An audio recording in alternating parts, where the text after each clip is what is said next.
ಆತ್ಮೀಯ ಸ್ಪರ್ಧಾತ್ಮಕ ಪರೀಕ್ಷೆಗಳ ಪರೀಕ್ಷಾರ್ಥಿಗಳೇ, ತಮಗೆಲ್ಲರಿಗೂ SDM ಕೋಚಿಂಗ್ ಕ್ಲಾಸಸ್ನ ಯೂಟ್ಯೂಬ್ ಚಾನಲ್ಗೆ ಹೃದಯಪೂರ್ವಕ ಸ್ವಾಗತ.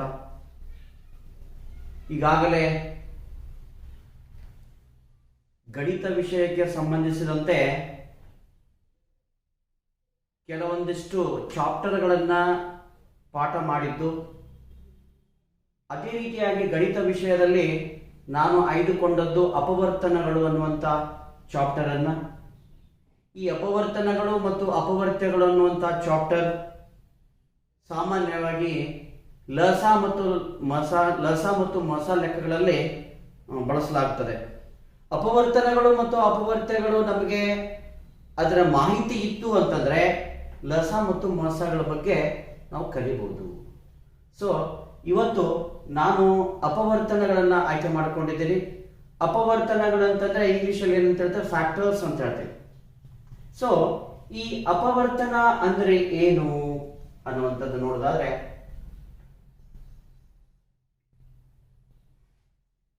ಒಂದು ಸಂಖ್ಯೆಯನ್ನು ನಿಶ್ಶೇಷವಾಗಿ ಭಾಗಿಸುವ ಸಂಖ್ಯೆಗಳಿಗೆ ಆ ಸಂಖ್ಯೆಯ ಅಪವರ್ತನಗಳು ಎನ್ನುತ್ತೇವೆ.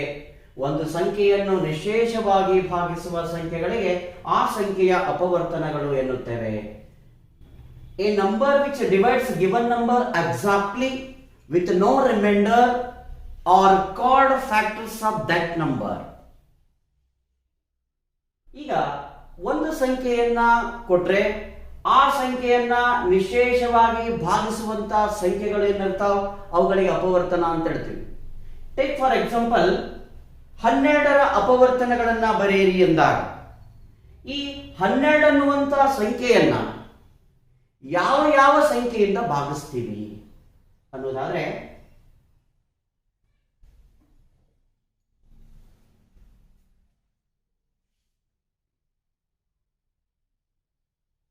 ಇಲ್ಲಿ 12 ಅನ್ನುವಂತ ಸಂಖ್ಯೆಯನ್ನ 1ರಿಂದ ನಾನು ಭಾಗಿಸ್ತೀನಿ. ಭಾಗಿಸ್ಬೋದಲ್ಲ 12ಅನ್ನ? 12 ಡಿವೈಡೆಡ್ ಬೈ 1 ಅಂದಾಗ 1 12 12, 1 12 12, reminder is 0. So a number which divides given number exactly with no remainder, there is no remainder, remainder is 0. So that 12 is divisible by 1. So 1 is a factor of 12. ಅಂದ್ರೆ 12ಅನ್ನ 1 ಭಾಗಿಸ್ತಾ ಇದೆ ಅಂದ ಮೇಲೆ 1 12ರ ಅಪವರ್ತನ. ಅದೇ ರೀತಿಯಾಗಿ ಇದೇ 12ಅನ್ನ 2ರಿಂದ ಭಾಗಿಸಿದ್ರೆ 2 6 12, 2 6 12, reminder is 0. ಇದು ಕೂಡ ನಿಶೇಷವಾಗಿ ಅಂತ ಹೇಳಿದ್ರೆ ನಾವೇನಂತ ಹೇಳ್ತೀವಿ, ಶೇಷ ಏನು ಉಳಿಬಾರ್ದು, 0 ಬರಬೇಕು ಅನ್ನುವಂಥದ್ದು. ಸೊ ಇಲ್ಲಿ 12ಅನ್ನ 2ರಿಂದ ಭಾಗಿಸಿದೀವಿ, ಶೇಷ 0 ಬಂತು ಅಂದಮೇಲೆ ಸೊ ಇಲ್ಲಿ ಕೂಡ 12ಅನ್ನ ಸಂಪೂರ್ಣವಾಗಿ ಭಾಗಿಸಿರೋದು ಯಾರು? 2. ಅಂದಮೇಲೆ 2 ಕೂಡ 12ರ ಅಪವರ್ತನ. 2 is also factor of the 12. Again 12ಅನ್ನ 3 ಇಂದ ಡಿವೈಡ್ ಮಾಡಿದ್ರೆ 3 4s 12 ಏನ್ ಬಂತಿಲ್ಲಿ? ಇಲ್ಲಿ ಕೂಡ ಶೇಷ 0ನೇ ಬಂತು.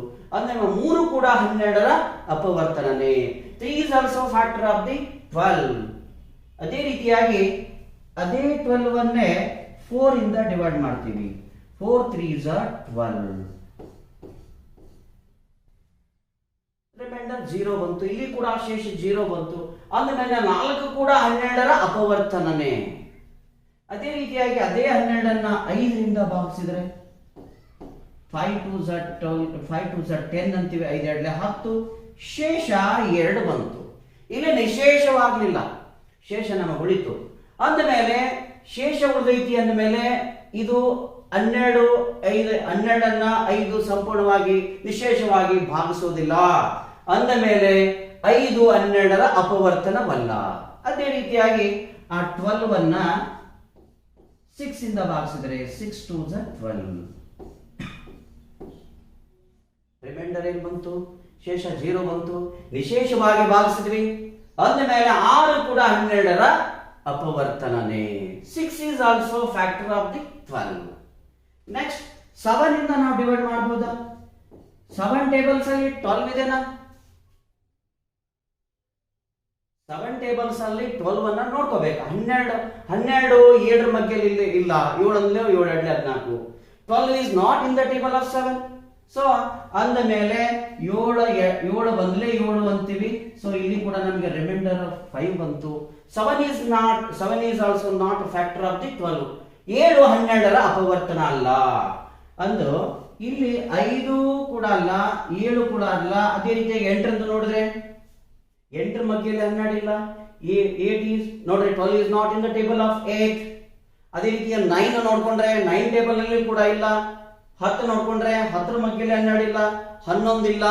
12 ಒಂದೇ 12 ಅನ್ನಬಹುದು. 12 is divisible by 12. 12 ಒಂದೇ 12. Reminder is 0.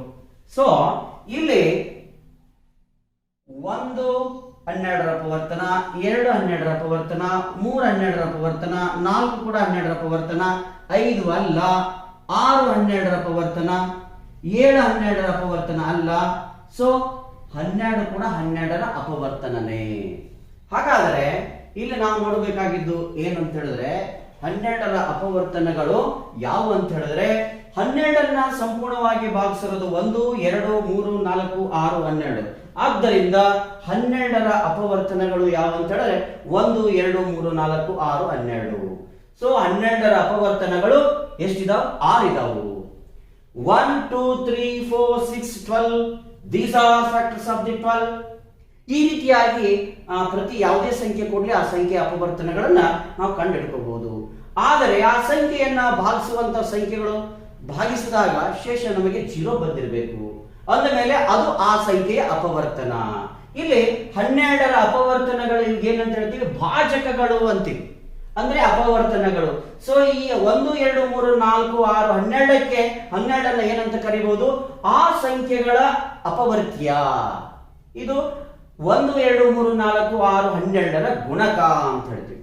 ಸೊ 1 12 12, 2 6 12, 3 4 12, 4 3 12, 6 2 12, 12 1 12. ಸೊ 12ರ ಅಪವರ್ತನಗಳು.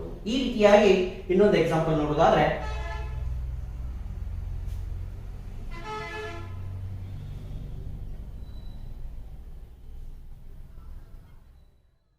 ಉದಾಹರಣೆಗೆ 15ರ ಅಪವರ್ತನಗಳನ್ನು ಬರೆಯಿರಿ ಅಂತ ಹೇಳಿದಾಗ ಇಲ್ಲಿ ಕೂಡ ನಾನೇನ್ ಮಾಡ್ತೀನಿ ಅಂತ ಹೇಳಿದ್ರೆ 15ನ್ನ 1ರಿಂದ ಭಾಗಿಸ್ತೀನಿ.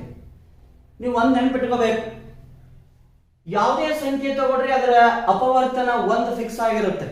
1 ಅದರ ಯಾವಾಗಲೂ ಯಾವುದೇ ಸಂಖ್ಯೆಯ ಅಪವರ್ತನ ಆಗಿರುತ್ತೆ. ಅಂದ ಮೇಲೆ 15ನ್ನ ನಾನು 1ರಿಂದ ಭಾಗಿಸಿದೆ. 1 15 15. ಸೊ ಶೇಷ 0 ಬಂತು. ಅದೇ ರೀತಿಯಾಗಿ 15ನ್ನ 2ರಿಂದ ಭಾಗಿಸಿದ್ರೆ 2 7 14, 1 ಶೇಷ ಬಂತು. ಅಂದ್ರೆ 2 15ರ ಅಪವರ್ತನ ಅಲ್ಲ, 1 15ರ ಅಪವರ್ತನ ಆಗಿದೆ. ಅದೇ ರೀತಿಯಾಗಿ 15ನ್ನ 3ರಿಂದ ಭಾಗಿಸಿದ್ರೆ 3 5 15, ಶೇಷ ನಮಗೆ 0 ಬಂತು. 3ನ್ನ ನಾವೇನಂತ ಹೇಳ್ತಿದೀವಿ ಅಂದ್ರೆ 15ರ ಅಪವರ್ತನ. ಅದೇ ರೀತಿಯಾಗಿ 15ನ್ನ 4ರಿಂದ ಭಾಗಿಸಿದ್ರೆ 4 3 12. ಸೊ ನಮಗೆ ಶೇಷ 3 ಬಂತು. ಅಂದಮೇಲೆ 4 ಕೂಡ 15ರ ಅಪವರ್ತನ ಅಲ್ಲ. ಅದೇ ರೀತಿಯಾಗಿ 15ನ್ನ 5ರಿಂದ ಭಾಗಿಸಿದ್ರೆ 5 3 15. ನಮಗೆ ಶೇಷ 0 ಬಂತು. ಅಂದಮೇಲೆ ಶೇಷ 0 ಬಂತು ಅಂದ್ರೆ 5ನ್ನ 15ರ ಅಪವರ್ತನ ಅಂತ ಹೇಳ್ತೀವಿ. ಅದೇ ರೀತಿಯಾಗಿ 6ರಿಂದ ನಾವು ಭಾಗಿಸಬಹುದು. 6 2 12 ಅಂದಾಗ ಸಂಪೂರ್ಣವಾಗಿ ಭಾಗ ಆಗುವುದಿಲ್ಲ. 7 2 14 ಅಂದಾಗ 1 ಶೇಷ ಉಳಿಯುತ್ತೆ. So 8ರಿಂದ 8 1 8, 8 2 14. 15 is not in the table of 8. ಅಂದ್ರೆ 15 8ರ ಮಧ್ಯೆಲಿಲ್ಲ, 9ರ ಮಧ್ಯೆಲಿಲ್ಲ, 10ರ ಮಧ್ಯೆಲಿಲ್ಲ, 12 ಇಲ್ಲ, 13 ಇಲ್ಲ, 14 ಇಲ್ಲ, 15 15ರ ಮಧ್ಯೆಯಲ್ಲೇ ಇದೆ. 15 1 15, 15 1 15. ಶೇಷ 0 ಬಂತು. 15ರಿಂದ ಭಾಗಿಸಿದೀವಿ, ಶೇಷ 0 ಬಂತು. ಆದ್ರೆ 15ನ್ನ 15ರ ಅಪವರ್ತನ ಅಂತ ಹೇಳ್ತೀವಿ. 5ನ್ನು ಕೂಡ 15ರ ಅಪವರ್ತನ, 3ನ್ನು ಕೂಡ 15ರ ಅಪವರ್ತನ, ಅದೇ ರೀತಿಯಾಗಿ 1ನ್ನು ಕೂಡ 15ರ ಅಪವರ್ತನಗಳು. ಅಂದ್ರೆ ಒಂದು ಸಂಖ್ಯೆಯನ್ನ ಭಾಗಿಸುವಂತಹ ಸಂಖ್ಯೆಗಳು ಎಂತಹ ಸಂಖ್ಯೆಗಳು? ವಿಶೇಷವಾಗಿ ಭಾಗಿಸುವಂತಹ ಸಂಖ್ಯೆಗಳು. ಅವುಗಳಿಗೆ 15ರ ಅಪವರ್ತನಗಳೆನ್ನುತ್ತೇವೆ. 15ನ್ನ 1ರಿಂದ ಭಾಗಿಸಿದ್ವಿ, 3ರಿಂದ 5ರಿಂದ 15ರಿಂದ. ಅಂದ ಮೇಲೆ 15ರ ಅಪವರ್ತನಗಳು 1 3 5 15. So 15 is divisible by 1, 15 is divisible by 3, 15 is divisible by 5, 15 is divisible by 15. So that 1 3 5 15 are factors of the 15. ಅಂದ ಮೇಲೆ 15ರ ಅಪವರ್ತನಗಳು 1 3 5 15. ಸೊ ಈ ರೀತಿಯಾಗಿ ಯಾವುದೇ ಸಂಖ್ಯೆ ತಗೊಂಡ್ರೆ ಆ ಸಂಖ್ಯೆಯ ಅಪವರ್ತನಗಳನ್ನ ಬಹಳ ಈಸಿಯಾಗಿ ಬರೀಬಹುದು. ನಮಗೆ ಏನು ಗೊತ್ತಿರಬೇಕು ಅಂತ ಹೇಳಿದ್ರೆ ಆ ಸಂಖ್ಯೆಯನ್ನ ಭಾಗಿಸ್ತಿರ್ಬೇಕು, ಭಾಗಿಸಿದ ಮೇಲೆ ಶೇಷ 0 ಬರಬೇಕು. ಆ ಶೇಷ 0 ಬರಲಿಕ್ಕೆ ಭಾಜಕ ಯಾವುದಾಗಿರುತ್ತೆ ಅದೇ ಆ ಸಂಖ್ಯೆಯ ಅಪವರ್ತನ. ಸೊ ಅದೇ ರೀತಿಯಾಗಿ ಅಪವರ್ತನಗಳ ಲಕ್ಷಣಗಳನ್ನ ನೋಡುವುದಾದರೆ ಏನು ಅಪವರ್ತನಗಳ ಲಕ್ಷಣಗಳೇನು? ಅಪವರ್ತನಗಳ ಲಕ್ಷಣಗಳಲ್ಲಿ ಮೊದಲನೆಯ ಲಕ್ಷಣ ಏನಂತ ಹೇಳಿದ್ರೆ ಒಂದು ಸಂಖ್ಯೆಯ ಅಪವರ್ತನಗಳು ಆ ಸಂಖ್ಯೆಗಿಂತ ಚಿಕ್ಕದಾಗಿರುತ್ತವೆ ಇಲ್ಲವೇ ಆ ಸಂಖ್ಯೆಗೆ ಸಮನಾಗಿರುತ್ತವೆ. ಯಾವುದೇ ಸಂಖ್ಯೆಯನ್ನ ತಗೊಂಡ್ರೆ ಆ ಸಂಖ್ಯೆಯ ಅಪವರ್ತನಗಳನ್ನ ನಾವು ನೋಡಿದಾಗ ಆ ಅಪವರ್ತನಗಳೆಲ್ಲವೂ ಏನಾಗಿರ್ತಾವ ಅಂದ್ರೆ ದತ್ತ ಸಂಖ್ಯೆಗಿಂತ ಚಿಕ್ಕದಾಗಿರ್ತಾವು ಇಲ್ಲವೇ ಆ ಸಂಖ್ಯೆಗೆ ಈಕ್ವಲ್ ಆಗಿರ್ತಾವು, ಸಮನಾಗಿರ್ತಾವು. ಹಾಗಾದ್ರೆ ಏನಂದ್ರೆ factors of the given number are lesser than the given number or equal to given number.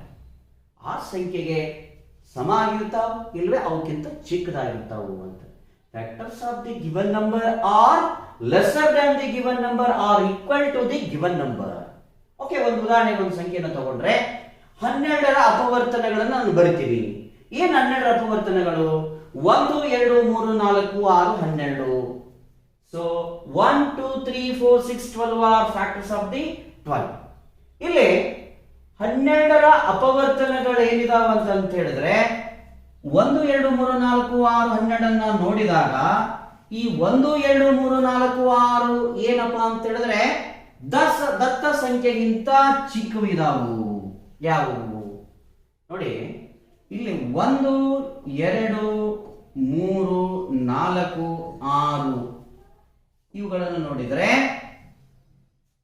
ದತ್ತ ಸಂಖ್ಯೆ 12ಕ್ಕಿಂತ ಚಿಕ್ಕವಿವೆ. ಅಂದ್ರೆ ದೊಡ್ಡದು ಯಾವುದು? 12. 1 2 3 4 6 are greater than 12, lesser than 12. 12ಕ್ಕಿಂತ ಚಿಕ್ಕವಿದಾವ, 12 ದೊಡ್ಡದು. ಇಲ್ಲಿ 1 2 3 4 6 ಏನಾಗಿದಾವ ಅಂದ್ರೆ ಈ ಮೂಲ ಸಂಖ್ಯೆಗಿಂತ ಚಿಕ್ಕವಾಗಿದ್ದಾವೆ. ಮತ್ತೆ ಅದರಲ್ಲಿ ಇರುವಂತಹ 12 ಈ 12ಕ್ಕೆ ಸಮನಾಗಿದೆ. 12 ಈಸ್ ಈಕ್ವಲ್ ಟು 12. 1 2 3 4 6 12ಕ್ಕಿಂತ ಚಿಕ್ಕವಾದವು, 12 ದೊಡ್ಡದಾಯ್ತು. ಅದಕ್ಕೆ ಏನ್ ಹೇಳಿದಾರ ಅಂತ ಹೇಳಿದ್ರೆ ಈ ಮೂಲ ಸಂಖ್ಯೆ ಅಂದ್ರೆ ದತ್ತ ಸಂಖ್ಯೆಗಿಂತ ಅದರ ಅಪವರ್ತನಗಳು ಚಿಕ್ಕವಾಗಿರ್ತಾವು ಇಲ್ವೇ ಸಮನಾಗಿರ್ತಾವು. ಹಾಗಂದ್ರೆ ಏನು? 1 2 3 4 6 is lesser than R lesser than 12. 12ಕ್ಕಿಂತ ಅವು ಚಿಕ್ಕವು. 1 2 3 4 6 12ಕ್ಕಿಂತ ಚಿಕ್ಕವಾಗಿವೆ. ಅದೇ ರೀತಿಯಾಗಿ ಇನ್ನೊಂದು ಎಕ್ಸಾಂಪಲ್ ಏನಿದೆ ಮತ್ತೆ ಇನ್ನೊಂದು ನೋಡಿ, 12 12ಕ್ಕೆ ಸಮನಾಗಿದೆ. ಅದೇ ರೀತಿಯಾಗಿ 14ರ ಅಪವರ್ತನಗಳನ್ನು ತಕ್ಕೊಂಡಾಗ 14ರ ಅಪವರ್ತನಗಳು 1 2 7 14. ಇಲ್ಲಿ ಕೂಡ ನಾವು ನೋಡಿದಾಗ 1 2 7 ಇವು 14ಕ್ಕಿಂತ ಚಿಕ್ಕವಾಗಿವೆ. ಅಂದ ಮೇಲೆ 14 ಕೂಡ ಸಮನಾಗಿದೆ.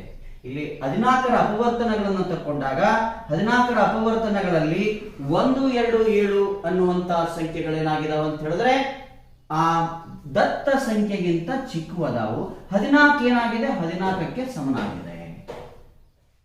ರೈಟ್. ಇಲ್ಲಿ ಒಂದು ನಾವು ನೆನಪಿಟ್ಕೋಬೇಕು ಏನಂತ ಹೇಳಿದ್ರೆ ಒಂದು ಸಂಖ್ಯೆಯ ಅಪವರ್ತನಗಳು ಏನಾಗಿರ್ತಾವಂದ್ರೆ ಆ ದತ್ತ ಸಂಖ್ಯೆಗಿಂತ ಚಿಕ್ಕವಾಗಿರ್ತಾವು ಇಲ್ವೇ ಸಮನಾಗಿರ್ತಾವೆ. ಇಲ್ವೇ ಸಮನ ಅಂತಂದ್ರೆ ಸಮ ಅಂದ್ರೆ ಏನು? ಅಲ್ಲಿ ಕೊಟ್ಟಂತ ಸಂಖ್ಯೆಯಲ್ಲಿ ಒಂದು ಅಪವರ್ತನ ತನ್ನ ಸಂಖ್ಯೆನೇ ಆಗಿರುತ್ತೆ. ಆ ತನ್ನ ಸಂಖ್ಯೆ ಆಗಿರೋದ್ರಿಂದ ಅದು ಆ ಸಂಖ್ಯೆಗೆ ಸಮನಾಗಿರ್ಲಿಕ್ಕೆ ಸಾಧ್ಯ. ಅದೇ ರೀತಿಯಾಗಿ ಲಕ್ಷಣ 2 ನಾವು ನೋಡೋದಾದ್ರೆ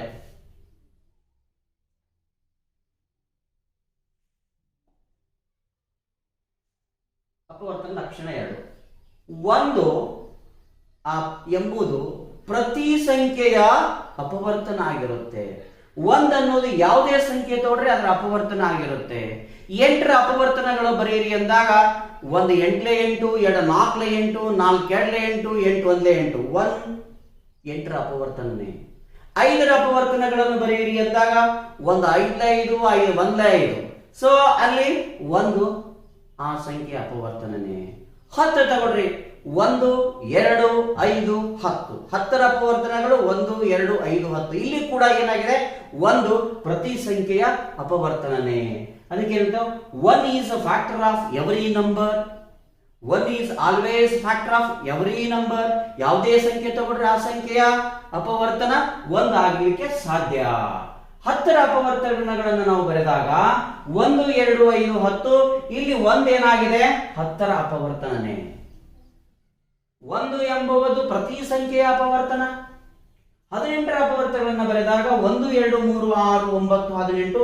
ಇಲ್ಲಿ ಕೂಡ ಏನಾಗಿದೆ ಅಂದ್ರೆ 1 ಆ ಸಂಖ್ಯೆಯ ಅಪವರ್ತನನೇ. ಯಾವುದೇ ಸಂಖ್ಯೆ ತಗೊಂಡ್ರೆ ಆ ಸಂಖ್ಯೆಯ ಅಪವರ್ತನ ಯಾವಾಗಲೂ 1 ಮತ್ತು ತನ್ನ ಸಂಖ್ಯೆ ಇರುತ್ತೆ.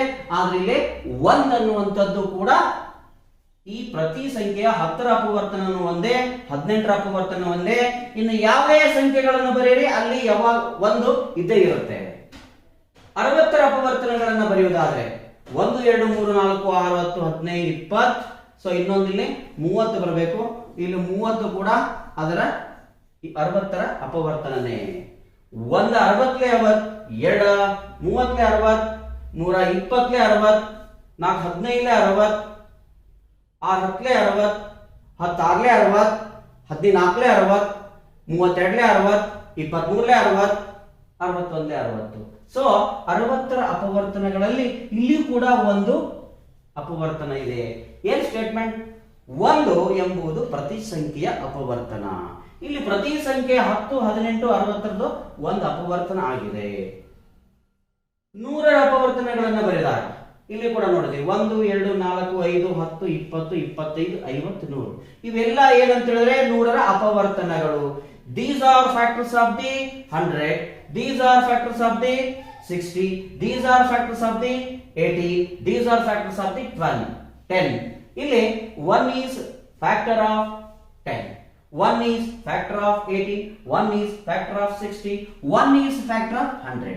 ಅಂದ್ರೆ 1 ಎಂಬುದು ಪ್ರತಿ ಸಂಖ್ಯೆಯ ಅಪವರ್ತನ. ಇನ್ನ ಲಕ್ಷಣ ಇನ್ನೊಂದು ನೋಡೋದಾದ್ರೆ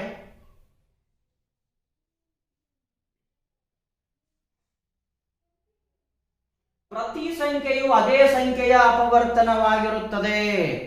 ಪ್ರತಿ ಸಂಖ್ಯೆಯು ಅದೇ ಸಂಖ್ಯೆಯ ಅಪವರ್ತನವಾಗಿರುತ್ತದೆ ಅಂತ ಹೇಳಿದ್ರೆ ಯಾವುದೇ ಸಂಖ್ಯೆ ತಗೊಳ್ರಿ, 100ನ್ನು ತೆಗೆದುಕೊಂಡಾಗ ಆ 100 ಅನ್ನೋದು 100ರ ಅಪವರ್ತನನೇ. 25 ಅಂತ ತಕೊಂಡಾಗ 25 ಅನ್ನೋದು ಆ 25ರ ಅಪವರ್ತನನೇ. Every number is a factor of itself. Every number is a factor of itself ಅಂದ್ರೆ ಯಾವುದೇ ಸಂಖ್ಯೆ ನಾವು ತಗೊಂಡ್ರೆ 15ರ ಅಪವರ್ತನಗಳನ್ನ ನಾವು ಬರೆಯುವಾಗ 15 ಕೂಡ ಅಲ್ಲಿ ಅಪವರ್ತನವಾಗಿರುತ್ತೆ. ಆ ಸಂಖ್ಯೆ ಅದರ ಅಪವರ್ತನವಾಗಿರುತ್ತೆ. ತಾನು ಕೂಡ ತನ್ನ ಸಂಖ್ಯೆಯ ಅಪವರ್ತನನೇ. Every number is factor of itself. So 15 1 3 5 15 ಇವು 15ರ ಅಪವರ್ತನಗಳು. 1 3 5 15 ಇವು 15ಅನ್ನ ಸಂಪೂರ್ಣವಾಗಿ ಭಾಗಿಸ್ತವೆ. ಅಂದ ಮೇಲೆ ಇಲ್ಲಿ 15 ಕೂಡ 15ರ ಅಪವರ್ತನನೇ. 20ರ ಅಪವರ್ತನಗಳನ್ನ ಬರೆದಾಗ 1 2 4 5 10 20 ಇಲ್ಲಿ ಕೂಡ 20 20ರ ಅಪವರ್ತನನೇ. 70ರ ಅಪವರ್ತನಗಳನ್ನ ಬರೆದಾಗ 70 ಕೂಡ 70ರ ಅಪವರ್ತನೇನೆ. ಇಲ್ಲಿ 100ರ ಅಪವರ್ತನಗಳನ್ನ ಬರೆದಾಗ 100 ಕೂಡ 100ರ ಅಪವರ್ತನನೇ. So factors of 15 are 1 3 5 15. Here 15 is factor of 15, 20 is factor of 20, 70 is factor of 70, 100 is factor of 100. ಯಾವುದೇ ಸಂಖ್ಯೆಯನ್ನು ತಗೊಂಡ್ರೆ ಅದರ ಅಪವರ್ತನಗಳನ್ನು ಬರ್ತೀವಿ ಅಂದ್ರೆ ಅಲ್ಲಿ ತೆಗೆದುಕೊಂಡಂತಹ ಸಂಖ್ಯೆ ತನ್ನ ಸಂಖ್ಯೆಯ ಅಪವರ್ತನವಾಗಿರುತ್ತೆ. ಇನ್ನ ಅದೇ ರೀತಿಯಾಗಿ ಲಕ್ಷಣ 1 ನೋಡ್ಕೊಂಡಿದ್ವಿ. ಪ್ರತಿ ಸಂಖ್ಯೆಯಲ್ಲಿ 1 ಸಾಮಾನ್ಯ ಅಪವರ್ತನವಾಗಿರುತ್ತೆ. ಅದೇ ರೀತಿಯಾಗಿ ಪ್ರತಿ ಸಂಖ್ಯೆಯ ಅಪವರ್ತನ ತನ್ನ ಸಂಖ್ಯೆನೇ ಆಗಿರುತ್ತೆ. ಅದೇ ರೀತಿಯಾಗಿ ಪ್ರತಿ ಸಂಖ್ಯೆಯ ಗರಿಷ್ಠ ಅಪವರ್ತನ ಸಂಖ್ಯೆ ಆಗಿರುತ್ತದೆ. ಪ್ರತಿ ಸಂಖ್ಯೆಯ ಗರಿಷ್ಠ ಅಪವರ್ತನವು ಆ ಸಂಖ್ಯೆನೇ ಆಗಿರುತ್ತೆ. ಅಂದ್ರೆ highest factor of every number is number it self. ಯಾವುದೇ ಸಂಖ್ಯೆಯನ್ನ ತಕೊಂಡಾಗ ಅದರ ಅಪವರ್ತನಗಳನ್ನ ಬರೆದಿವಿ ಅಂದ್ರೆ ಆ ಸಂಖ್ಯೆಯ ಗರಿಷ್ಠ ಅಪವರ್ತನ ಯಾವುದಂದ್ರೆ ಅದೇ ಸಂಖ್ಯೆನೆ. ಅದೇ ಸಂಖ್ಯೆಯು ಆ ಸಂಖ್ಯೆಯ ಅಪವರ್ತನ ಜೊತೆಗೆ ಗರಿಷ್ಠ ಸಂಖ್ಯೆ. ದೊಡ್ಡ ಅಪವರ್ತನ ಯಾವುದು ಅಂತ ಹೇಳಿದ್ರೆ ಅದೇ ಸಂಖ್ಯೆನೆ. ಇಲ್ಲಿ 16 ಅಪವರ್ತನಗಳನ್ನು ಬರೆದಿವಿ ಅಂದ್ರೆ ಅತಿ ದೊಡ್ಡ ಅಪವರ್ತನ 16. 16 is the biggest factor of 16. 1 is the smallest factor of 16. ಅದಕ್ಕೆ ಏನ್ ಹೇಳಿದಾರೆ ಅವರು, ಪ್ರತಿ ಸಂಖ್ಯೆಯ ಗರಿಷ್ಠ ಅಪವರ್ತನ ಯಾವುದಂದ್ರೆ ಆ ಸಂಖ್ಯೆನೇ ಆಗಿರುತ್ತೆ. ಅಂದ ಮೇಲೆ 16 ಅಪವರ್ತನ ಹೌದು, ಅತಿ ದೊಡ್ಡ ಅಪವರ್ತನ ಹೌದು. ಸೊ ಅದೇ ರೀತಿಯಾಗಿ 24 ಅಪವರ್ತನಗಳನ್ನು ಬರೆದ್ರೆ 1 2 3 4 6 8 12 24. ಇಲ್ಲಿ 24 ಅಪವರ್ತನದ ಜೊತೆಗೆ 24 ಇಲ್ಲಿ ಅತಿ ದೊಡ್ಡ ಅಪವರ್ತನ. ಅದೇ ರೀತಿಯಾಗಿ 66 ಅಪವರ್ತನಗಳನ್ನು ನಾವು ಬರೆಯೋದಾದ್ರೆ 1 2 3 6 11 22 36. ಇಲ್ಲಿ 66 ಆ ಸಂಖ್ಯೆಯ ಅಪವರ್ತನ ಆಗೋದರ ಜೊತೆಗೆ ಅತಿ ದೊಡ್ಡ ಅಪವರ್ತನ. ಇಲ್ಲಿ ಪ್ರತಿ ಸಂಖ್ಯೆಯ ಗರಿಷ್ಠ ಅಪವರ್ತನ ಅದೇ ಸಂಖ್ಯೆ ಅಂತ ಹೇಳಿದ್ವಿ. ಅದೇ ರೀತಿಯಾಗಿ 100 ನಾವು ಕೂಡ ತಕೊಂಡ್ರೆ 100ರ ಅತಿ ದೊಡ್ಡ ಅಪವರ್ತನ 100. ಇಲ್ಲಿ ಒಂದು ನಾವು ತಿಳ್ಕೊಳ್ಳೋದೇನಂದ್ರೆ ಯಾವುದೇ ಸಂಖ್ಯೆ ತಕೊಂಡಿದೀವಿ ಅಂದ್ರೆ ಆ ಸಂಖ್ಯೆ ತನ್ನ ಸಂಖ್ಯೆಯ ಅಪವರ್ತನ ಜೊತೆಗೆ ಅತಿ ದೊಡ್ಡ ಅಪವರ್ತನ ಆಗಿರುತ್ತೆ. ಇನ್ನ ಒಂದು ಏನಾಗಿರುತ್ತೆ ಅಂದ್ರೆ ಅತಿ ಚಿಕ್ಕ ಅಪವರ್ತನ. ಯಾವುದೇ ಸಂಖ್ಯೆಯನ್ನು ತಕೊಂಡಾಗ ಒಂದು ಯಾವುದೇ ಸಂಖ್ಯೆಯ ಅತಿ ಚಿಕ್ಕ ಅಪವರ್ತನ, ಅತಿ ದೊಡ್ಡ ಅಪವರ್ತನ ಯಾವುದೇ ಸಂಖ್ಯೆ ತಗೊಂಡ್ರೆ ಆ ಸಂಖ್ಯೆನೇ ಆ ಸಂಖ್ಯೆಯ ಅಪವರ್ತನ ಆಗಿರುತ್ತೆ. ನೆಕ್ಸ್ಟ್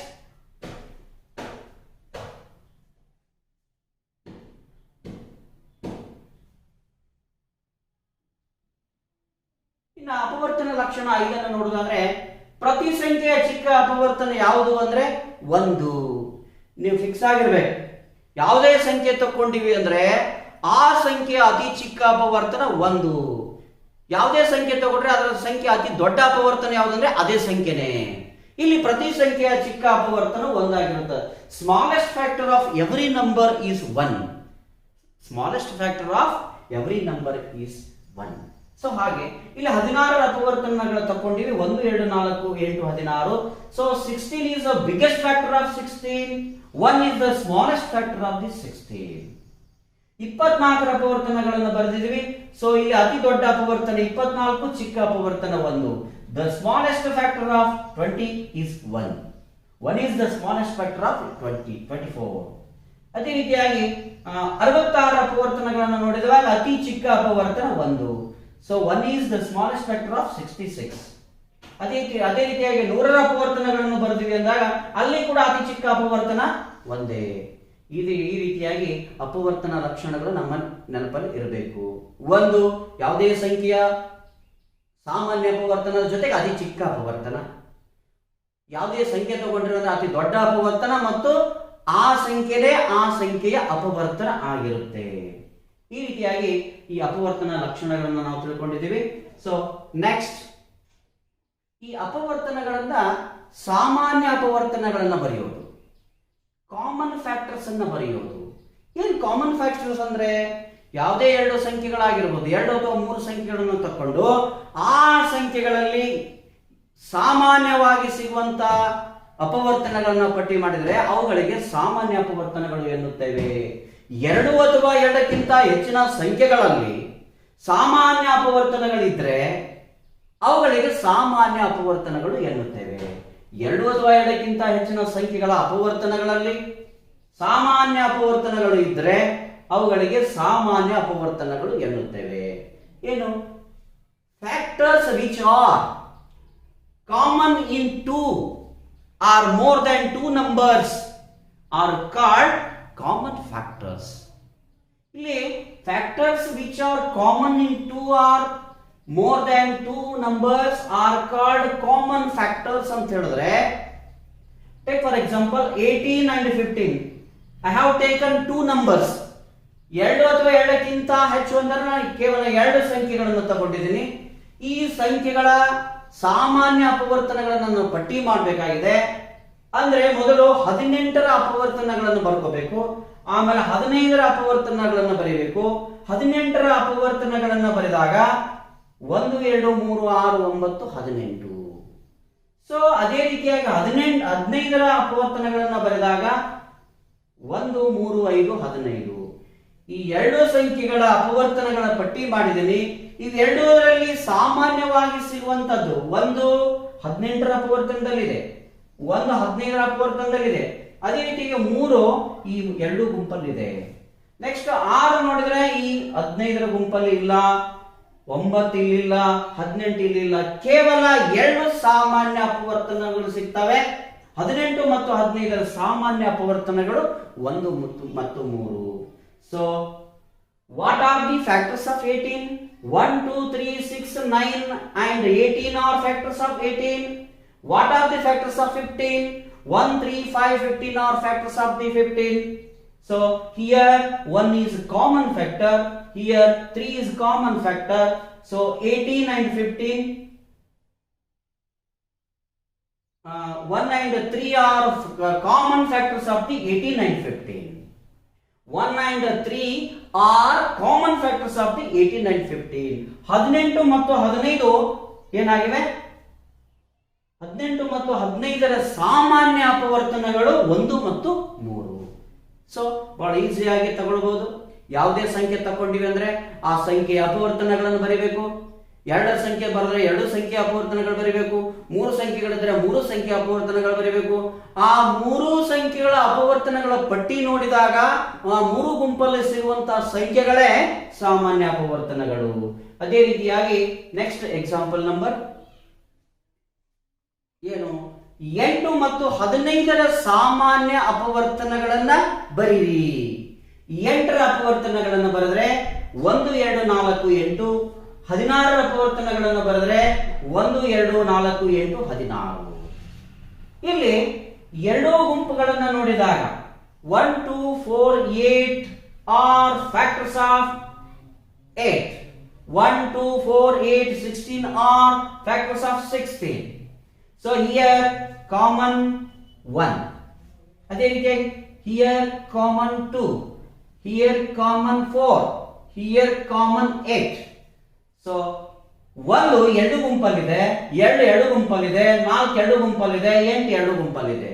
ಹಾಗಾದರೆ 8 ಮತ್ತು 16ರ ಸಾಮಾನ್ಯ ಅಪವರ್ತನಗಳು 1 2 4 8.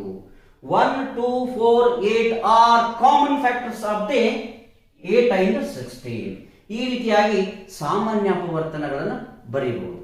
ಅಪವರ್ತನಗಳನ್ನು ಬರಲಿಕ್ಕೆ ಬಂತು ಅಂದಾಗ ಸಾಮಾನ್ಯ ಅಪವರ್ತನಗಳು ಬರಲಿಕ್ಕೆ ಬರುತ್ತೆ.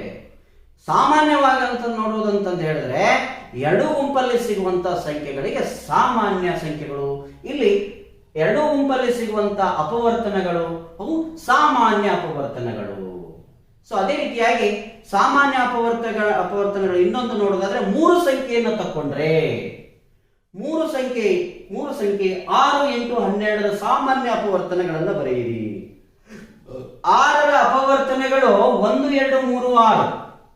8ರ ಅಪವರ್ತನಗಳು 1 2 4 8. 12ರ ಅಪವರ್ತನಗಳು 1 2 3 4 6 12. ಇಲ್ಲಿ ಸಾಮಾನ್ಯವಾಗಿ ಸಿಗುವಂತಹ ಅಪವರ್ತನಗಳು 1. ಅದೇ ರೀತಿಯಾಗಿ 2 ಸಿಗುತ್ತೆ. ಅದೇ ರೀತಿಯಾಗಿ 3 6ರ ಅಪವರ್ತನದಲ್ಲಿದೆ, 8ರ ಅಪವರ್ತನದಲ್ಲಿ 3 ಇಲ್ಲ, 12ರ ಅಪವರ್ತನದಲ್ಲಿ ನಮಗೆ 3 ಗುಂಪಲ್ಲಿ ಇರಬೇಕು. ಸೊ ಅಂದಮೇಲೆ 3 ಬರಲ್ಲ. 6 ನೋಡಿ 6 ಇಲ್ಲ, 6 ಕೂಡ ಇಲ್ಲ, 6 ಇಲ್ಲಿದೆ, ಇಲ್ಲಿಲ್ಲ. ಅಂದಮೇಲೆ 3 ಗುಂಪಲ್ಲಿ ಸಿಗುವಂತಹ ಸಂಖ್ಯೆಗಳು ಆ ಸಾಮಾನ್ಯ ಅಪವರ್ತನಗಳು ಯಾವುವು ಅಂದಾಗ 6 8 12ರ ಸಾಮಾನ್ಯ ಅಪವರ್ತನಗಳು 1 ಮತ್ತು 2. 1 and 2 are common factors of 6 8 and 12. 6 8 12ರ ಸಾಮಾನ್ಯ ಅಪವರ್ತನಗಳು 1 ಮತ್ತು 2. ಈ ರೀತಿಯಾಗಿ ಸಾಮಾನ್ಯ ಅಪವರ್ತನಗಳನ್ನ ನಾವು ಬರಿತೀವಿ.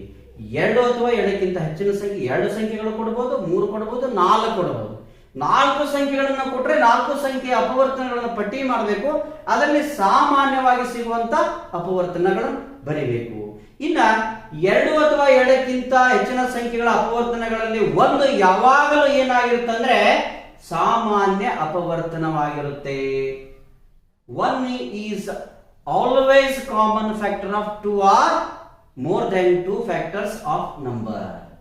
ಏನಾಗಿದೆ 4 ಮತ್ತು 6 8ರ ಅಪವರ್ತನಗಳಲ್ಲಿ 4ರ ಅಪವರ್ತನಗಳು 1 2 4, 6ರ ಅಪವರ್ತನಗಳು 1 2 3 6. ಇಲ್ಲೇ 2 ಅಥವಾ 2ಕ್ಕಿಂತ ಹೆಚ್ಚಿನ ಸಂಖ್ಯೆಗಳ ಅಪವರ್ತನಗಳಲ್ಲಿ ಒಂದು ಸಾಮಾನ್ಯ ಅಪವರ್ತನ ಆಗಿರುತ್ತೆ. ಯಾವುದೇ 2 ಸಂಖ್ಯೆ ತಗೊಳ್ರಿ 3 ಸಂಖ್ಯೆ ತಗೊಳ್ರಿ, ಅದರಲ್ಲಿ ಫಿಕ್ಸ್ ಒಂದು ಸಾಮಾನ್ಯ ಇದ್ದೇ ಇರುತ್ತೆ. ಒಂದು 3 ಗುಂಪಲ್ಲಿ ಇರುತ್ತೆ, 2 ಇದ್ರೆ 2 ಗುಂಪಲ್ಲಿ ಇರುತ್ತೆ. ಅದಕ್ಕೋಸ್ಕರ ಏನ್ ಹೇಳಿದರೆ 2 ಅಥವಾ 2ಕ್ಕಿಂತ ಹೆಚ್ಚಿನ ಸಂಖ್ಯೆಗಳ ಅಪವರ್ತನಗಳಲ್ಲಿ ಒಂದು ಯಾವಾಗಲೂ ಸಾಮಾನ್ಯ ಅಪವರ್ತನವಾಗಿರುತ್ತದೆ.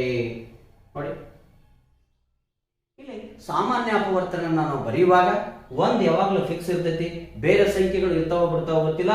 ಒಂದು ಮಾತ್ರ 2 ಅಥವಾ 2ಕ್ಕಿಂತ ಹೆಚ್ಚಿನ ಸಂಖ್ಯೆಗಳಲ್ಲಿ ಸಾಮಾನ್ಯವಾಗಿ ಸಿಗುತ್ತೆ. ಅದೇ ರೀತಿಯಾಗಿ ಅವಿಭಾಜ್ಯ ಅಪವರ್ತನಗಳು. ಈ ಅವಿಭಾಜ್ಯ ಅಪವರ್ತನಗಳು ಏನು? ಅವಿಭಾಜ್ಯ ಅಪವರ್ತನಗಳು ಅಂದ್ರೆ ಪ್ರೈಮ್ ಫ್ಯಾಕ್ಟರ್ಸ್ ಅಂತ ಹೇಳ್ತೀವಿ. ಒಂದು ಸಂಖ್ಯೆಯನ್ನ ನಿಶೇಷವಾಗಿ ಭಾಗಿಸುವ ಅವಿಭಾಜ್ಯ ಸಂಖ್ಯೆಗಳನ್ನ ಆ ಸಂಖ್ಯೆಯ ಅವಿಭಾಜ್ಯ ಅಪವರ್ತನಗಳು ಎನ್ನುತ್ತೇವೆ. ಈ number which divides by prime number exactly with no remainder, such prime number are called prime factors ಅಂತ. ಈ ಪ್ರೈಮ್ ಫ್ಯಾಕ್ಟರ್ಸ್ ಅನ್ನ ಅಂದ್ರೆ ಏನು ಅಂತ ಹೇಳಿದ್ರೆ ಒಂದು ಸಂಖ್ಯೆಯನ್ನ ವಿಶೇಷವಾಗಿ ಭಾಗಿಸ್ತಿರ್ಬೇಕು, ಭಾಗಿಸುವಂತ ಸಂಖ್ಯೆ ಏನಾಗಿರ್ಬೇಕಂದ್ರೆ ಅವಿಭಾಜ್ಯ ಸಂಖ್ಯೆ ಆಗಿರಬೇಕು. ಅವುಗಳಿಗೆ ಅವಿಭಾಜ್ಯ ಅಪವರ್ತನಗಳು ಎನ್ನುತ್ತೇವೆ. ಈ ಅವಿಭಾಜ್ಯ ಅಪವರ್ತನಗಳನ್ನ 2 ವಿಧಾನದಿಂದ ನಾವು ಕಂಡುಹಿಡಿತೀವಿ. ಅವಿಭಾಜ್ಯ ಅಪವರ್ತನ ಕಂಡುಹಿಡಿಯೋದು 2 ವಿಧಾನದಿಂದ ಕಂಡುಹಿಡಿತೀವಿ. ಒಂದು ಅಪವರ್ತನ ವೃಕ್ಷ ವಿಧಾನ, ಅದಕ್ಕೆ ಫ್ಯಾಕ್ಟರ್ ಟ್ರೀ ಮೆಥಡ್ ಅಂತ ಹೇಳ್ತೀವಿ. ಇನ್ನೊಂದು ಭಾಗಾಕಾರ ವಿಧಾನ, ಡಿವಿಷನ್ ಮೆಥಡ್. ಅಂದ್ರೆ ಭಾಗಾಕಾರ ವಿಧಾನದಲ್ಲಿ ಕೂಡ ನಾವು ಈ ಅವಿಭಾಜ್ಯ ಅಪವರ್ತನಗಳನ್ನು ಕಂಡುಹಿಡಿತೀವಿ. ಇಲ್ಲ 18ರ ಅಪವರ್ತನಗಳನ್ನು ತಗೊಂಡ್ರೆ 18ರ ಅಪವರ್ತನಗಳನ್ನು ಭಾಗಾಕಾರ ವಿಧಾನದಿಂದ ಹೇಗೆ ಮಾಡೋದು, ಅಪವರ್ತನ ವಿಧಾನದಿಂದ ಹೇಗೆ ಮಾಡೋದು. ಭಾಗಾಕಾರ ವಿಧಾನದಲ್ಲಿ ಮಾಡುವಾಗ ಏನ್ ಮಾಡ್ತೀವಿ, ಇಲ್ಲಿ 2ನ್ನ 18 ಅನ್ನುವಂತ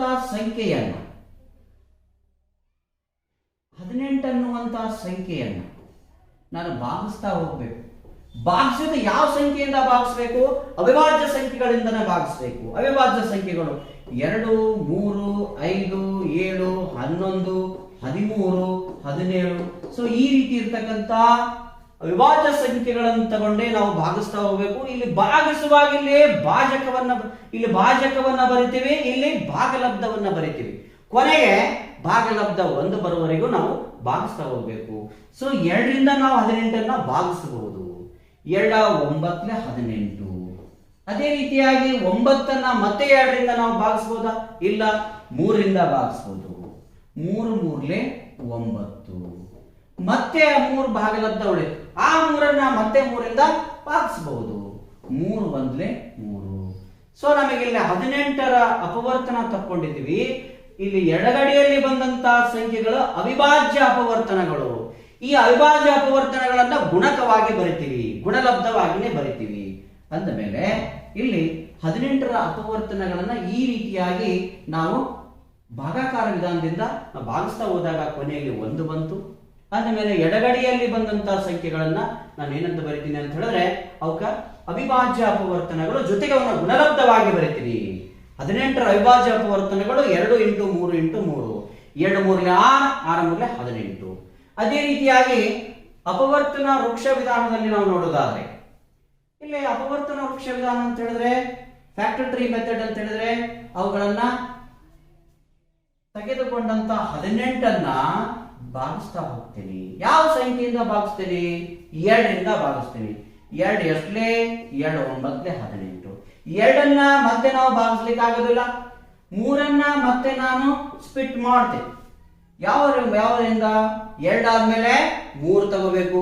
ಅವಿಭಾಜ್ಯ ಸಂಖ್ಯೆಗಳನ್ನ ತಗೊಂಡು ಹೋಗ್ಬೇಕು. 3 ಮೂರ್ಲೆ 9 ಹೋಗಿ. ಸೊ ಮತ್ತೆ 3 ನಾವು ಸ್ಪ್ಲಿಟ್ ಮಾಡ್ಲಿಕ್ಕೆ ಆಗೋದಿಲ್ಲ. ಅಂದ್ರೆ 18ರ ಅಪವರ್ತನಗಳನ್ನ ನಾವು ಅವಿಭಾಜ್ಯ ಅಪವರ್ತನಗಳನ್ನ ಬರೀಬೇಕಂದ್ರೆ 2 × 3 × 3 ಈ ವಿಧಾನದಿಂದ ಆದ್ರೂ ಮಾಡಬಹುದು, ಈ ವಿಧಾನದಲ್ಲಿ ಆದ್ರೂ ಮಾಡಬಹುದು. ಅಂದಮೇಲೆ ಇದು ಫ್ಯಾಕ್ಟರ್ ಟ್ರೀ ಮೆಥಡ್ ಹೇಗಿರುತ್ತಂದ್ರೆ ಈ ರೀತಿ ನೋಡ್ಲಿಕ್ಕೆ ಬಹಳ ಚೆನ್ನಾಗಿ ಕಾಣ್ತೈತಿ. ಇದು ಈ ವಿಧಾನದಲ್ಲಿ ಮಾಡಬಹುದು, ಈ ವಿಧಾನದಲ್ಲಿ ಆದ್ರೂ ಮಾಡಬಹುದು. 18ರ ಅವಿಭಾಜ್ಯ ಅಪವರ್ತನಗಳು 2 × 3 × 3. ಇಲ್ಲಿ ಯಾವ ತಗೊಂಡಿದ್ದೀವಿ? 18 ಅನ್ನುವಂತಹ ಸಂಖ್ಯೆ ತಗೊಂಡು 2 ವಿಧಾನದಿಂದ ಮಾಡಿದ್ವಿ. ಒಂದು ಭಾಗಾಕಾರ ವಿಧಾನದಿಂದ, ಇನ್ನೊಂದು ಅಪವರ್ತನ ವೃಕ್ಷ ವಿಧಾನದಿಂದ, ಫ್ಯಾಕ್ಟರ್ ಟ್ರೀ ಮೆಥಡ್ ಅಲ್ಲಿ. ಸೊ ಎಕ್ಸಾಂಪಲ್ ನಂಬರ್ ನೆಕ್ಸ್ಟ್ ಏನು? 30ರ ಅವಿಭಾಜ್ಯ ಅಪವರ್ತನಗಳನ್ನ ಬರೆಯೋಣ. 30ರ ಅವಿಭಾಜ್ಯ ಅಪವರ್ತನಗಳನ್ನು ಬರೆಯುವಾಗ ಮೊದಲು ನಾನು ಏನ್ ಮಾಡ್ತೀನಿ ಅಂದ್ರೆ 30ರದ ಭಾಗಾಕಾರ ವಿಧಾನದಲ್ಲಿ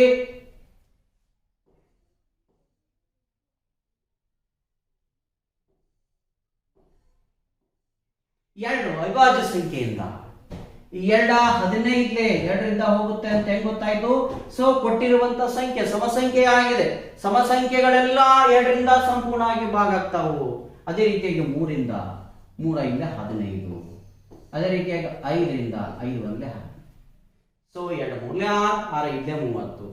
ಅಂದ ಮೇಲೆ 30ರ ಅವಿಭಾಜ್ಯ ಅಪವರ್ತನಗಳು 2 × 3 × 5.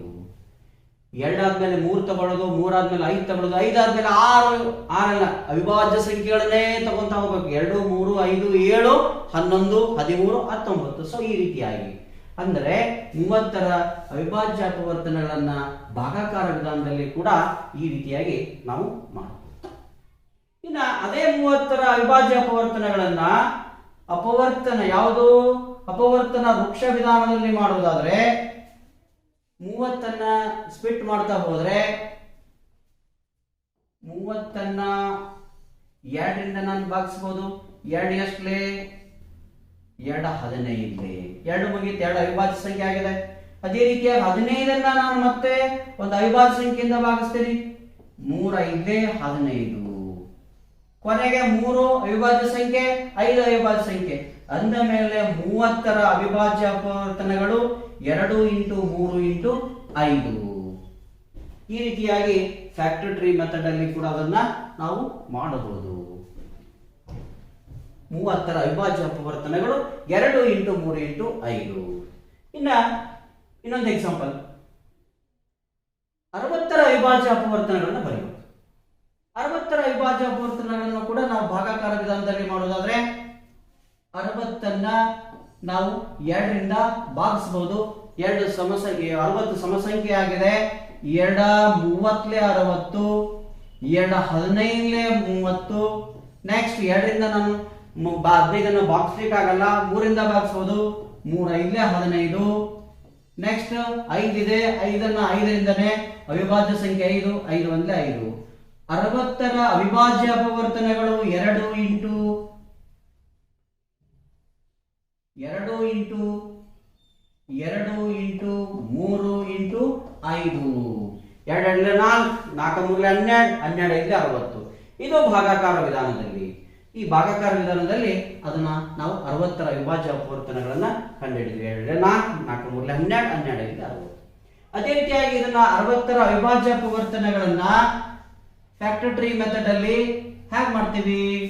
60 ಅನ್ನುವಂತ ಸಂಖ್ಯೆಯನ್ನ ಅಲ್ಲಿ 2 ಅವಿಭಾಜ್ಯ ಸಂಖ್ಯೆಯಿಂದ ನಾನು ಭಾಗಿಸಬಹುದು.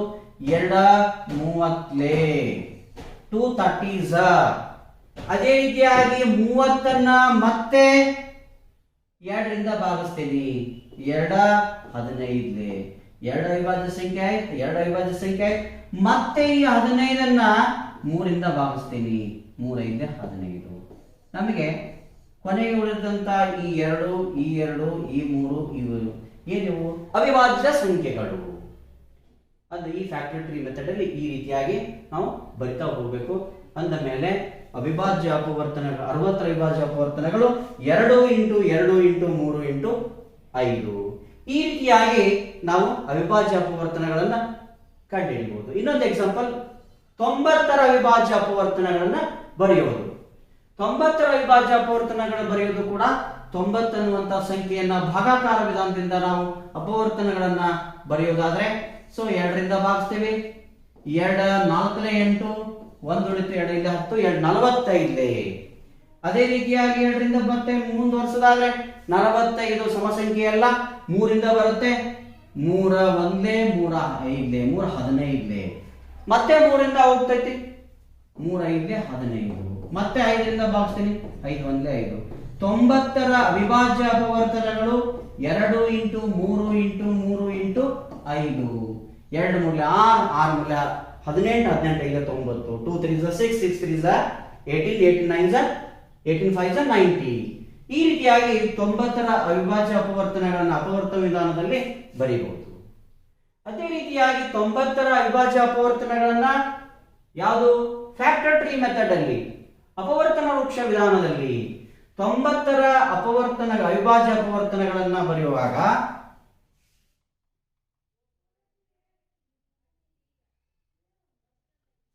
ತೊಂಬತ್ತನ್ನ 2ರಿಂದ ನಾನು ಭಾಗಿಸಬಹುದು. 2 ಎಷ್ಟಲೇ 2 45. 2 ಅನ್ನುವಂಥದ್ದು ಅವಿಭಾಜ್ಯ ಸಂಖ್ಯೆ ಆಯಿತು. ಆದ್ರೆ 45ಅನ್ನ ಮತ್ತೆ ನಾವು ಭಾಗಿಸಬಹುದು. 2ರಿಂದ ಇಲ್ಲ, 3ರಿಂದ 3 15 45. 3 ಅವಿಭಾಜ್ಯ ಸಂಖ್ಯೆ ಆಯಿತು. ಅದೇ ರೀತಿಯಾಗಿ 15ಅನ್ನ ಮತ್ತೆ ಮುಂದೆ ಭಾಗಿಸಬಹುದು. 3 5 ಅವಿಭಾಜ್ಯ ಸಂಖ್ಯೆ ತಗೋಬೇಕು. 2 3 ಮತ್ತೆ 3 ಹೋಗಿತ್ತು 3 ತಗೋಬೇಕು. ನೆಕ್ಸ್ಟ್ 3 5 15. 5 ಅವಿಭಾಜ್ಯ ಸಂಖ್ಯೆ, 3 ಅವಿಭಾಜ್ಯ ಸಂಖ್ಯೆ, 3 ಅವಿಭಾಜ್ಯ ಸಂಖ್ಯೆ 2. 90ರ ಅವಿಭಾಜ್ಯ ಅಪವರ್ತನಗಳು ಏನಂತ ಹೇಳ್ತೀವಿ? 2 × 3 × 3 × 5. 90ರ ಅವಿಭಾಜ್ಯ ಅಪವರ್ತನಗಳು. ಈ ರೀತಿಯಾಗಿ ಅವಿಭಾಜ್ಯ ಅಪವರ್ತನಗಳನ್ನ ನಾವು 2 ಮೆಥಡ್ ಅಲ್ಲಿ ಮಾಡ್ತಿದೀವಿ. ಈ 2 ಮೆಥಡ್ ಅಲ್ಲಿ ಯಾವ ಮೆಥಡ್ ನಿಮಗೆ ಈಸಿ ಆಗುತ್ತೋ ಅದು ಮಾಡ್ಕೊಡ್ರಿ. ಅಪವರ್ತನ ವಿಧಾನ ಯಾವುದು? ಅಪವರ್ತನ ವೃಕ್ಷ ವಿಧಾನ, ಇನ್ನೊಂದು ಭಾಗಾಕಾರ ವಿಧಾನ. ಯಾವ ವಿಧಾನದಲ್ಲಿ ಆದ್ರೂ ಕೂಡ ನಾವು ಅವಿಭಾಜ್ಯ ಅಪವರ್ತನಗಳನ್ನು ಕಂಡುಹಿಡಿಯಬಹುದು. ಈ ಒಂದು ಅಧ್ಯಾಯದಲ್ಲಿ ನಾವು ಅಪವರ್ತನ ಅಂದ್ರೇನು, ಅಪವರ್ತನಗಳನ್ನು ಬರೆಯುವುದು ಹೇಗೆ, ಆ ಸಾಮಾನ್ಯ ಅಪವರ್ತನಗಳನ್ನು ಪಟ್ಟಿ ಮಾಡುವುದು ಹೇಗೆ, ಆ ಅಪವರ್ತನಗಳ ಲಕ್ಷಣಗಳು, ಜೊತೆಗೆ ಅವಿಭಾಜ್ಯ ಅಪವರ್ತನಗಳನ್ನ ಕಲಿತಿದ್ದೀವಿ. ಮುಂದಿನ ಅಧ್ಯಾಯದಲ್ಲಿ ಅಪವರ್ತನಗಳನ್ನು ನಾವು ಅಭ್ಯಾಸ ಮಾಡೋಣ. ಧನ್ಯವಾದ.